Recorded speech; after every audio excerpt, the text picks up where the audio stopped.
नमस्कार मंडळी, स्वागत आहे आपलं सर्वांचं अगदी मनापासून परत एका सुंदर कथेमध्ये. रात्रीचे जवळपास 12 वाजले होते. प्रकाशाने वीरा आपले दैनंदिन काम संपवून नुकतेच झोपले होते. पण झोपण्यापूर्वी वीराने तिच्या वडिलांना बऱ्याचदा फोन केला, पण त्यांचा फोन बंद येत होता. आता त्यांना झोप लागून नुकतेच 15 मिनिटं झाली होती.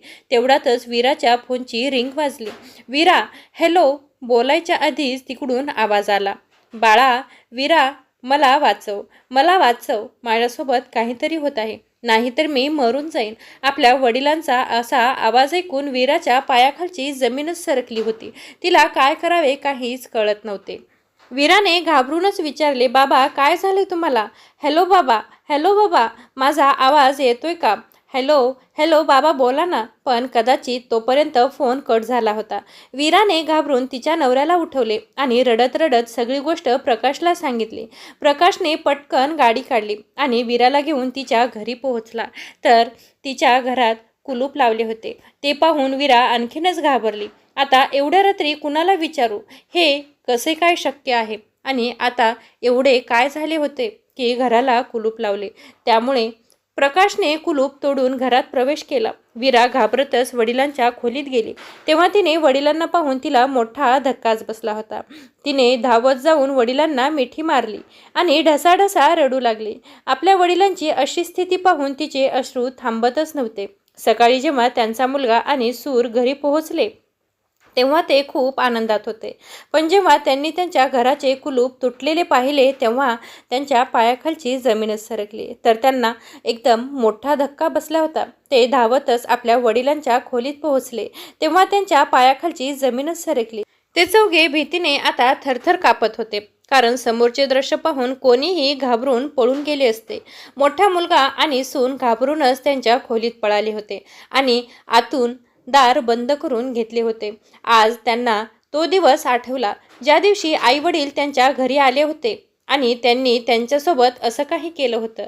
अहो, तुमचे आई वडील आत्ता आपल्या घरी आले आहेत आणि ते ठीक आहेत, पण पुढील वर्षी बाबा रिटायर होणार तेव्हा मला हे नका सांगू की ते लोक इथे आपल्यासोबत येऊन राहतील. म्हणून मी तुम्हाला आधीच सांगत आहे, मी तुमच्या मुलांना सांभाळते. हीच गोष्ट फार मोठी आहे. मी तुमच्या आईला जेवढे काम सांगते तेवढेच काम करते. स्वतःच्या मनाने एक काम करत नाही. आता कालचीच गोष्ट बघा ना. मी कालच किचनमध्ये काम करत असताना आईला घराला झाडू मारायला सांगितला, तर फक्त झाडू मारून त्या बसून घेतल्या आणि बाकी घरातली कामं काहीही करण्याचा त्यांचा विचारही नव्हता. त्या मुद्दाम या गोष्टी करत असतात. पण असं नाही की झाडूनंतर लगेचच पोछाही करावा म्हणून त्यांच्या डोक्यात का नाही आलं? काही बोलायला गेले तर तुमचे वडील लगेचच बोलतात की या वयात तुझ्या सासूला काम सांगशील का आणि तिला हे काम होईल का? या वयात 4-4 पोळ्या खाऊ शकतात, तर मग काम का करू शकत नाहीत? मीना तिचा नवरा विजयला म्हणत होती. तेव्हा विजय म्हणाला की अरे हळू बोल, हळू बोल, बाहेर सगळा काही आवाज जातोय. तुला काही समजतंय का? तुला काही डोक्याचा भाग आहे का? जरा तुला माहिती आहे ना, बाबा रिटायर होणार आहेत आणि त्यांना पेन्शनसुद्धा येणार आहे. तर का बरं तू त्यांच्याशी पंगा घेत आहेस? म्हातारी लोक रागाच्या भरात त्यांचा निर्णय लगेच बदलत असतात. माझी आई साधी भोळी आहे. गोड बोलून तिच्याकडून कामं करून घेत जा, ती सगळी काही कामं करत जाईल. उगीच घरात किरकिरी करत नकोच जात जाऊ. बाबांनी घर बांधण्याचा निर्णय घेतला आहे, तर ते त्यांच्या घरी राहतील. मग ते का म्हणून येतील इथे राहायला? सगळं काहीच तर त्यांचं आहे. थोडे दिवस सहन करून घे, त्यानंतर तूच या घरची मालकीण होशील ना, कारण या घरची मोठी सून म्हणून तुझाच अधिकार आहे. मीना म्हणाली, उगाच मला खोटी स्वप्न दाखवून माझं कडून सगळं काही काम करून घेत जाऊ नका. आई वडिलांनी मला हेच सांगितले होते, पण तुमच्या आईने चांगले चांगले दागिने बनवून त्यांच्या मुलीला दिले होते आणि सेवा मात्र माझ्याकडून घेत आहेत. मी काय त्यांची सेवा करण्यासाठीच आले आहे का? यांना सगळे दागिने बनवल्यानंतर लेकीलाच द्यावे, ही कशी आठवण आली आहे? मी तुम्हाला आधीच सांगून ठेवते की जर त्यांनी घरातली कामं केली नाहीत तर त्यांची उद्याची तिकीट काढून आणा, नाहीतर मी माझ्या माहेरी निघून जाईल. मीना बडबडत निघून गेली. सकाळी मीना तिच्या सासूला म्हणाली की आई, फक्त देवाला दिवा लावून घरची कामं होत नाहीत. घरातील अजूनही खूप कामे असतात. जरा हातपाय हलवा लवकर लवकर आणि घराची कामही करायला घ्या. दुपारी भांडी पडली आहेत, जाऊन तेवढी भांडी घासून घ्या आणि सगळी काही रॅकला लावून ठेवा. तेव्हाच तर मी रात्रीचा स्वयंपाक करणार ना. तेव्हा मीनाचे सासरे अशोकजी म्हणाले, सुनबाई, घरी क्वार्टरमध्ये फक्त 2च माणसाची भांडी घासायची असतात, पण इथे खूप जास्त आहेत. शिवाय तिचे गुडघेदुखीला तिला खूप त्रास होत आहे. तुझी हरकत नसेल तर मी भांडी घासून देऊ का? मीना म्हणाली, बाबा, मी सुद्धा आधी 4 लोकांचा स्वयंपाक करायची, पण आता 6 लोकांचा स्वयंपाक करतेस ना, मग माझा सुद्धा त्रास वाढलाच आहे ना. त्रास मलाही होतोच ना, पण मी कधी तक्रार करते का? आणि हो, रोज संध्याकाळी जेव्हा सासूबाई तुमच्या सोबत देवळात किंवा पार्कमध्ये फिरायला जातात, तेव्हा त्यांची पाय दुखत नाहीत का? तुम्ही हे का सांगत नाही की त्या मला मदत करतात, तर तुम्हाला त्याचा त्रास होतोय आणि त्यांनी हे कामं करू नये. आता भांडी तुम्ही घासून घ्या किंवा त्या घासून घेतील, मला काहीही हरकत नाही. मला फक्त भांडी घासलेली हवी आहेत. एवढं बोलून ती तिच्या खोलीत निघून गेली. तेव्हा विमलजी म्हणाल्या, अहो, तुम्ही का म्हणून सुनबाईसोबत वाद घालतात? तिचेही म्हणणे बरोबरच आहे ना. आपण इथे राहत आहोत तर तिचेही काम वाढलेच आहे की. आणि असेही उभे राहूनच तर भांडी घासायची आहेत. मला काही होणार नाही या छोट्याशा भांड्याने. तुम्ही काळजी नका करू जाऊ. थोडेसे दिवस मग करू हे सगळं आणि नंतर काही होईल सगळं काही ठीक. तुम्ही जाऊन तुमच्या खोलीत आराम करा. एवढं बोलून विमलजी भांडी घासू लागल्या. आठवडाभरानंतर अशोकजी विमलजी यांना म्हणाले की, विमला, आपण काही दिवसासाठी आपल्या धाकट्या मुलाकडे जाऊन येऊ. त्यांनी लगेचच त्याला फोन लावला आणि विचारपूस केली, तर त्यांच्या लहान सुनेने फोन उचलला आणि म्हणाली, माफ करा बाबा, तुम्ही आता इथे नाही येऊ शकत, कारण मी माझ्या माहेरी आली आहे आणि घरी कोणीही नाही. आणि हे सुद्धा रोज सकाळी ऑफिसला जातात आणि संध्याकाळी घरी यायला उशीर होतो. तर मग तुम्ही तिथे जाऊन काय करणार आहेत? ते घर एकटेच आहे. तुम्ही तिथे गेलात तर हे काय करतील? तुम्ही आहात तिथेच थांबा. असंही काही महिन्यांनी तुम्ही रिटायर व्हाल, तोपर्यंत घरही तयार होईल. मग आम्ही सगळेजण तुम्हाला तिथेच भेटायला येऊ. मग आता इथे येऊन उगाच आमचा आणि तुमचाही वेळ का वाया घालवायचा? एवढे बोलून तिने फोन ठेवून दिला. अशोकजी म्हणाले, सगळेच माझी रिटायर होण्याची वाट पाहत आहेत. बघू मी रिटायर झाल्यानंतर कोण माझ्यासाठी किती वेळ काढतो. काही दिवसांनी अशोकजी विमलजी यांना घेऊन परत निघून गेले. हळूहळू वेळ निघून गेला आणि दिवसही सरत गेले. दिवस नवरा बायकोचे मात्र काही बदलले नाही. त्यांचं रोजचं तेच भांडी घासणे आणि धुणी करणे, स्वयंपाक करणे हे तर चालूच होतं. अशोकजी यांच्या रिटायरमेंटची वेळही जवळ आली होती. अशोकजी यांनी त्यांच्या आयुष्यातील कमाई ते घर बनवण्यात खर्च केले. शिवाय रिटायर झाल्यानंतरही जे पैसे त्यांना मिळाले तेही घरावरच खर्च केले होते, कारण त्यांचे स्वप्न होते की मुलांनी सुखात राहिलं पाहिजे. त्यांनी विचार केला की त्यांच्या स्वप्नातल्या घरात उरलेले आयुष्य सुखाने जाईल, पण देवाने काहीतरी वेगळंच ठरवलेलं होतं. रिटायर होता आज दोन्ही मुलांनी त्यांच्या त्यांच्या इच्छेनुसार खोल्या बांधून घेतल्या होत्या व त्यांच्या मुलांना सुद्धा त्यांनी सेपरेट खोल्या दिल्या होत्या आणि एक लहान खोली अशोकजी आणि विमलजी यांना मिळाली होती. पण तरीही त्यांनी कोणतीही तक्रार न करता त्याच खोलीमध्ये आनंदाने दिवस घालायचे ठरवले होते. त्यातही ते खुशच होते. आणि काही दिवसांनी मोठ्या मुलांची बदली झाली दुसऱ्या शहरात, म्हणून तो त्याचे सामान घेऊन वडिलांच्या घरी शिफ्ट झाला. मग काय, मीनाच्या घरची लोक सतत यायला लागले, त्यामुळे खोलीची कमी भासू लागली. एक दिवस मीना म्हणाली, बाबा, तुम्ही मागच्या बाजूला नोकरांसाठी जी खोली बनवली आहे ती खोली पण मोठीच आहे ना. मी तुमचे सामान तिथे शिफ्ट करून देते. आपल्या घरी तसंही कुठे नोकर राहायला येणार नाहीयेत ना आता, आणि घर तसं घरच असतं. अशोकजी आणि विमलजी यांच्याकडे पाहून म्हणाले, यावेळी आली आहे माझ्याच घरामध्ये मालकीण बनण्यासाठी. माझ्याच घरात मला नोकराच्या खोलीत राहावे लागत आहे. विमलजी म्हणाल्या, सुनबाईला बोलण्यापेक्षा आपल्या मुलाला बोला, म्हणजे सगळं काही समजून घेईल. संध्याकाळी विजय घरी आला तेव्हा अशोकजी त्याला म्हणाले, बेटा विजय, तू जरा सुनबाईला समजावून सांग. ती आम्हाला नोकरांच्या खोलीमध्ये शिफ्ट व्हायला सांगत आहे. त्यावर विजय म्हणाला, बरोबरच तर बोलत आहे ना मीना. आणि हो, कुठंही राहिलं तर काय फरक पडतो? आणि हो, तुम्ही घराला फरशी अशी बसवली आहे की कधीही तुमचे पाय घसरून तुम्ही खाली पडू शकता आणि भिंतीवर पडले तर ते तुम्हाला लागूही शकते. आणि जर कमी जास्त काही लागलं तर या म्हातारपणात कोण तुमची सेवा करणार? आणि एक गोष्ट सांगून निघून जातो. तो अजून बोलतो, उगाच मीनासोबत वाद घालू नका. ती या घरची सून आहे, या गोष्टीची कदर करा. आतापर्यंत आईने तुमचे सगळे बोलणे ऐकून घेतले आहे. याचा अर्थ असा नाही की तुमची सूनही तुमचं बोलणं ऐकून घेईल. मुलाचे उत्तर ऐकून अशोकजी यांना धक्काच बसला. आजही मी माझ्याच पेन्शनवर जगत आहे, तरीसुद्धा माझ्यासोबत असं का? माझ्यावर इतका रुबाब यांचा का बरं? यांच्या काही कष्टाचं मी आजपर्यंत खाल्लं आहे का? ते रागाच्या भरात काही बोलणार होते, पण विमलजी यांनी थांबवले आणि तिथेच त्यांचं तोंड बंद केले. हे घर बांधताना मी किती स्वप्न पाहिले होते आणि त्यातील एक स्वप्न तुटताना मला दिसत आहे. आपला धाकटा मुलगा अनय सांगायचा की घर झाल्यावर भेटायला येईल, पण तो फक्त दिवाळीला येतो आणि स्वतःचे प्रॉब्लेम सांगून माझ्याकडून पैसे घेऊन परत शहरामध्ये निघून जातो. त्याला आपल्याशी काहीही देणं घेणं नाही आणि परत सुद्धा येत नाही.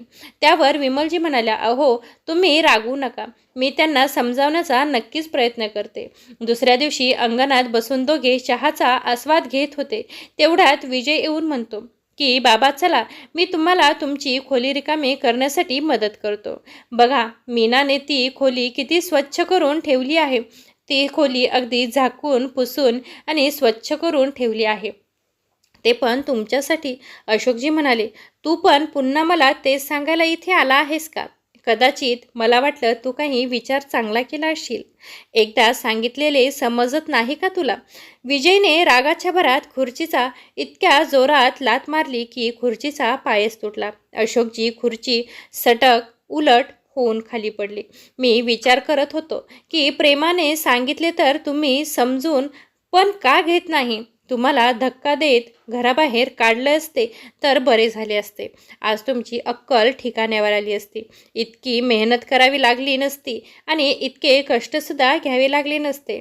विजय डोळे दाखवत विमलजीला म्हणू लागला, समजावून सांग तुझ्या म्हाताऱ्याला, सांग तुझ्या म्हाताऱ्याला, नाहीतर हातपाय तोडून चौकात भीक मागायला बसवून देईल. नंतर बोलू नको की मुलाने वॉर्निंग दिली नाही, तर ही सत्यता आहे. मुलाचे असे बोलणे ऐकून अशोकजी यांच्या डोळ्यातून अश्रू वाहू लागले. विमलजी यांनी यांना आधार दिला देत दुसऱ्या खुर्चीवर त्या बसून राहिल्या. ते आता दोघंही एकमेकांचा आधार बनले होते. विजय तिथून रागाच्या भरात निघून गेला. अशोकजी यांना विमलजी यांच्याकडे पाहिलेली तेव्हाची ती नजर विसरतच नव्हती, कारण ती नजर एवढी विचित्र होती की काही सांगता येत नाही. चला, आपण त्या खोलीत काही दिवस राहून बघू.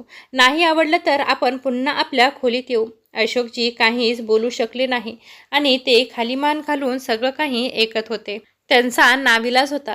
ते त्यांचे सामान घेऊन त्या खोलीत काय गेले त्यांच्या मुलाच्या आणि सुनेच्या नजरेतूनही उतरले होते. आधी ते लोक फक्त इज्जत देत नव्हते, पण आता 2 वेळचं जेवणही खूप मुश्किलीने देऊ लागले होते. जे लोक आपल्याच आईवडिलांना विचारत नाहीयेत, ते आपल्या बहिणीला काय विचारतील आणि बहिणीची काय कदर करतील? वीरा तिच्या संसारात मग्न होती. कधी कधी ती फोनवरून त्यांच्या तब्येतीबद्दल विचारपूस करायची.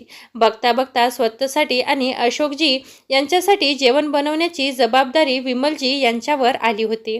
त्यांच्या मुलांकडे तर त्यांच्याशी बोलायलाही वेळ नव्हता आणि त्यांची चौकशी करायला किंवा त्यांची तब्येत बरी आहे का, त्यांना काय हवंय आणि काय नकोय या गोष्टीची सुद्धा चौकशी करण्यासाठी वेळ नव्हता. बायकांना मात्र ते पिक्चरला घेऊन जायचे, फिरायला घेऊन जायचे, हॉटेलमध्ये जेवणाला घेऊन जायचे. तो त्यांच्यासाठी भरपूर वेळ होता आणि मनात जागाही नव्हती. जर अशोकजी यांनी मुलांना काही विचारले तर तो उलट 4 गोष्टी त्यांनाच ऐकवायचा आणि बिचारे समाजाच्या भीतीने शांत असायचे. एक दिवस विमलजी यांची तब्येत बरी नव्हती म्हणून अशोकजी यांनी त्यांच्या सुनेला जेवण बनवून द्यायला सांगितले होते. कारण त्यावेळी विमलजी काहीही करण्याच्या मनस्थितीत नव्हत्या. त्यांचे हातपाय थरथरू लागले होते, हातपाय कापू लागले होते. मीना म्हणाली की घरात जेवण फुकट मिळत नाही. तुमच्या पेन्शनचे पैसे तुमच्याच औषधावर खर्च होतात आणि रिटायरमेंटचे सर्व पैसे तर तुम्ही या घराला लावले आहेत. मग आता जेवणाचा खर्च कुठून करायचा? आता या घरात तुमच्या लहान मुलांचाही हिस्सा आहे. मग मीच का म्हणून तुमची सेवा करू आणि तुमची जेवणापाण्याची व्यवस्था करू? तिथे फ्रीजवरती ब्रेड ठेवला आहे, तो खायला घाला असे म्हणत तिने त्याच्या दरवाजाचा दार जोरात लावून घेतला. बिचारे अशोकजी शेजारी जेवण मागून खाऊ शकत नव्हते. शेजारचे लोक यांना म्हणत असते की मुलगा आणि सून घरात असूनही आमच्याकडून भीक मागून खात आहेत. तुम्हाला घरात काही मिळत नाही आहेत का? त्यामुळे या ठिकाणी त्यांच्या मुलाचीच इज्जत जाण्याची त्यांना भीती वाटत होती. ते डोळ्यात पाणी आणि हातात ब्रेड घेऊन विमलाजी यांच्याकडे आले. विमलाजी यांनी त्यांच्याकडे पाहिले आणि त्यांना काय घडलं असेही त्यांचा अंदाज आला होता आणि काय झालं असेल या गोष्टीची त्यांना कल्पना होती. त्या म्हणाल्या, माझ्यासाठी का म्हणून तुम्ही कुणाकडे भीक मागत आहात? अशोकजी यांच्या डोळ्यातून अश्रू वाहू लागले. विमलाजी म्हणाल्या, तुम्हाला अशा स्थितीत पाहून मी तिथेच सुखाने नाही राहणार. फक्त एकदा शेवटचं मला तुमच्या हाताने पाणी पाजत का नाही आहेत? अशोकजी विमलजी यांच्या हातात हात घेऊन रडायला लागले होते. ते म्हणाले की विमला, असू दे, काय असायचंय, काय बोलायचंय ते बोलू दे. असं बोलू नकोस. मी तुझ्या विना कसं जगू? या जगात माझं आपलं दुसरं कोणीच नाही आहे शिवाय तुझ्या. आणि तू जर असं बोललीस तर मी कुणाच्या जीवावर जगायचं आणि कसं जगायचं? तुझ्या माघारी माझं काय व्हायचं? अशोकजी यांनी विमलजी यांच्या तोंडात पाण्याचा एक घोट टाकला. त्यांनी त्यांचे डोळे कायमचे बंद केले. अशोकजी यांनी त्यांच्या मुलीला फोन केला. वीरा घाबरून विचारू लागली, काय झालं बाबा, एवढ्या रात्री फोन केला आहात? अशोकजी म्हणाले, वीरा, तुझी आई आपल्याला कायमची सोडून निघून गेली आहे. आता मला सुद्धा जगायचं नाही आहे. मला जगण्याची इच्छा नाही. वीराला काही सुचत नव्हतं. वीराने हे सगळं काही बोलणं ऐकून फोन खाली टाकून दिला. ती मोठमोठ्याने रडू लागली. तिचा आवाज ऐकून प्रकाश झोपेतून जागा झाला आणि वीराला विचारू लागला, काय झालं वीरा? ती म्हणाली, प्रकाश, गाडी काढा लवकर आणि आपल्याला निघावे लागेल. आई आपल्याला सोडून निघून गेली आहे. रडत रडत तिने तिच्या भावाला फोन केला तर तो म्हणाला की संध्याकाळपर्यंत चांगले होते आणि आता अचानक यांना काय झालं? त्यांचे काहीतरी नाटक असतील. तू गप्प झोप आणि मला सुद्धा झोपू दे. वीराला आश्चर्य वाटले की एकाच घरात राहून त्यांना हेही माहिती नाही की आईला काय झालं आहे, आईची परिस्थिती काय आहे.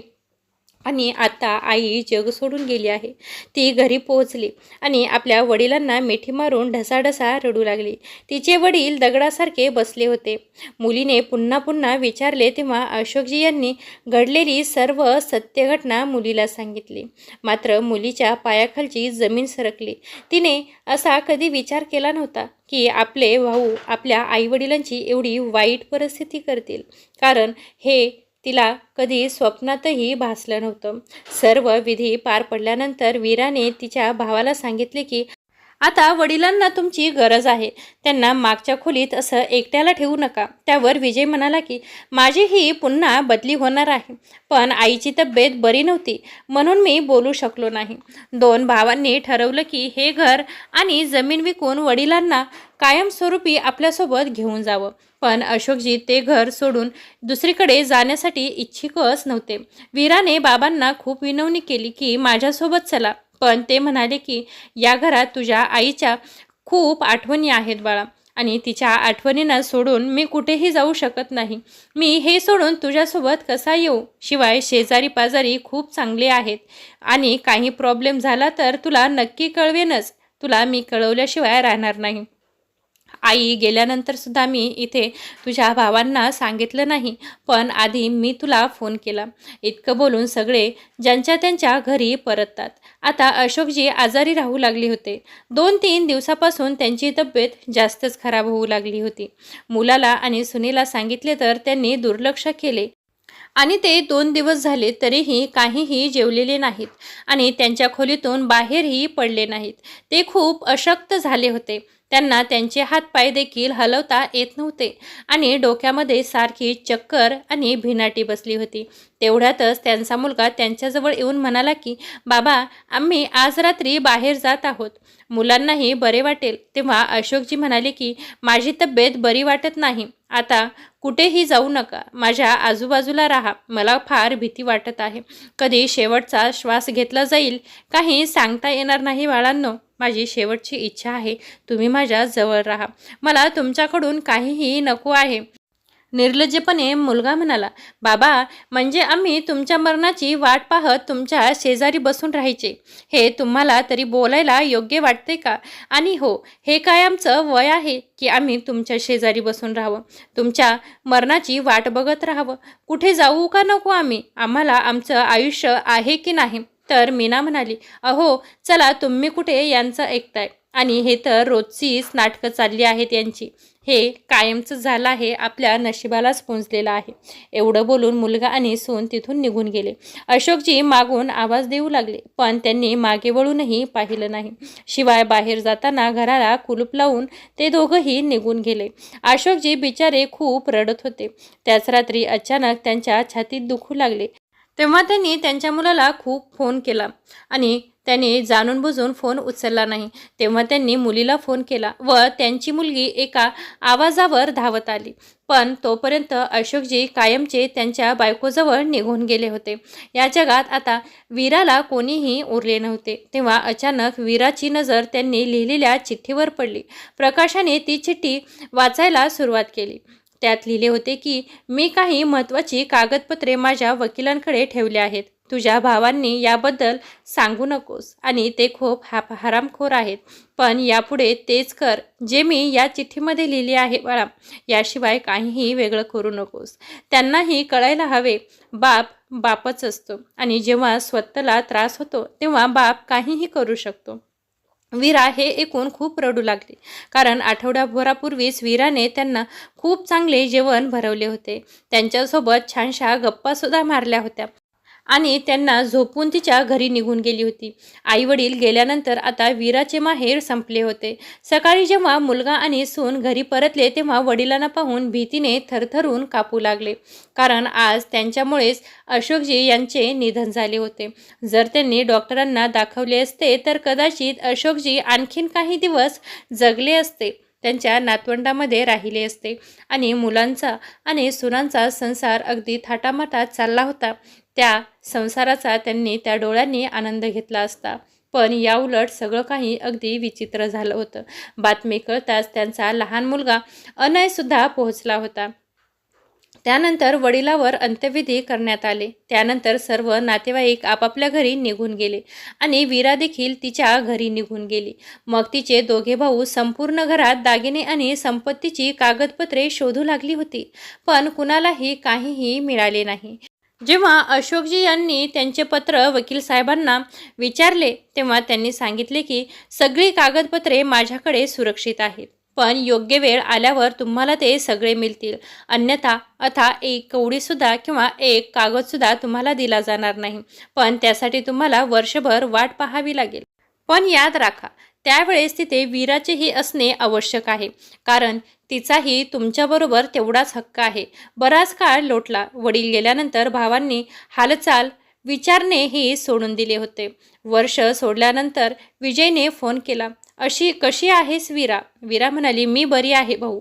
आज कशी काय आठवण आली? त्यावर विजय म्हणाला, अरे बहिणीची आठवण यायला काही कारण गरजेचे असते का? तुला हे सांगण्यासाठी फोन केला आहे. आई वडिलांचे एकत्रच वर्ष श्राद्ध करत आहोत. अनय सुद्धा त्यांच्या कुटुंबियांना घेऊन येत आहे. बाबांच्या घरातच त्यांचे श्राद्ध ठेवले आहे आणि त्याच दिवशी दोघांचाही कार्यक्रम श्राद्धाचा पार पडेल. त्यामुळे तू श्राद्ध तुझ्या संपूर्ण कुटुंबियांना घेऊन ये.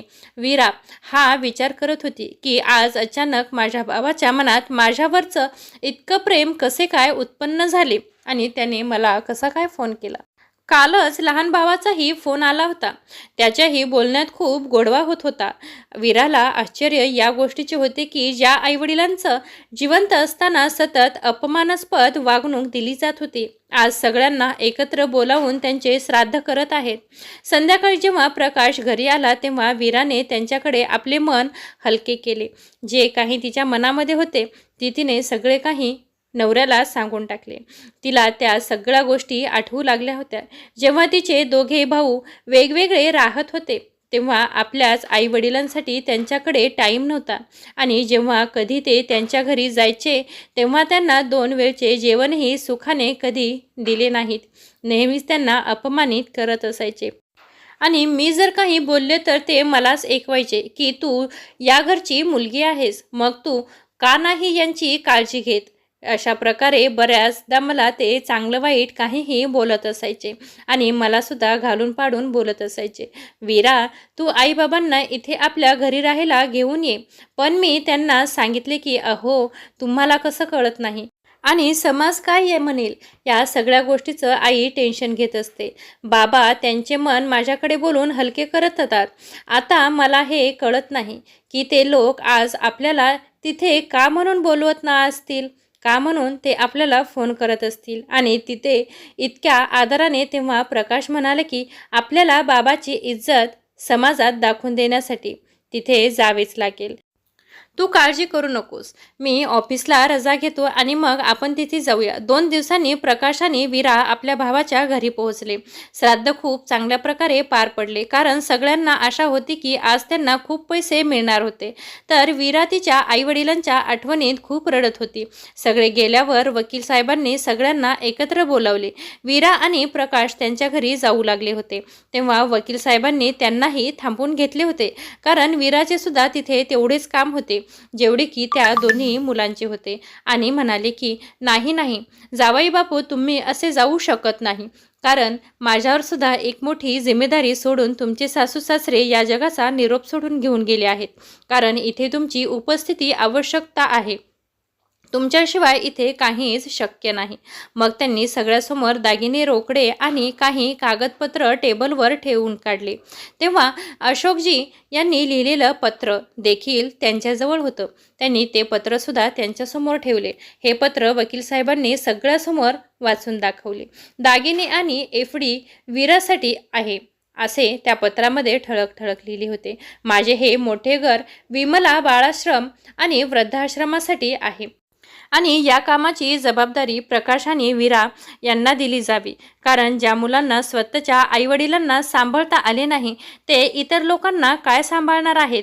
त्यांची काहीही लायकी नाही आहे, ते कुठल्याही पात्रतेत बसणारी मुलं नाही आहेत. मी त्यांना या शेवटच्या जबाबदारीतून मुक्त करत आहे. प्रकाश हे पाहून आश्चर्यचकित झाला. वीरा तर हे ऐकूनच विचार करू लागली की बाबांनी एवढी मोठी जबाबदारी तिच्यावर सोपवली होती. आता मीना रागातच म्हणाली की इच्छा तर त्यांना नोकरांच्या खोलीतच काय शिफ्ट केलं तर त्यांनी मरता या गोष्टीचा बदला आमच्याकडून घेतलास. आम्हाला त्यांनी जगण्याच्या लायकीचंही सोडलं नाही. काय नालायक म्हातारा आहे. त्यांनी मरणाच्या शेवटीसुद्धा त्या बिचाऱ्या म्हाताऱ्याला बोलायचं सोडलं नव्हतं. मला तर या गोष्टीची जराही कल्पना असती तर मी कधीच या घरी राहायला आले नसते. तेव्हा लहान सून म्हणाली, अरे ताई, तुम्ही त्यांच्यासोबत जे केले ते केले, पण मी काय केले होते. त्यांच्यासोबत ही त्यांनी अन्याय केला आणि माझ्यासोबतही त्यांनी अन्याय केला. तेव्हा वीरा म्हणाली, तुम्हाला जराही लाज वाटत नाही का.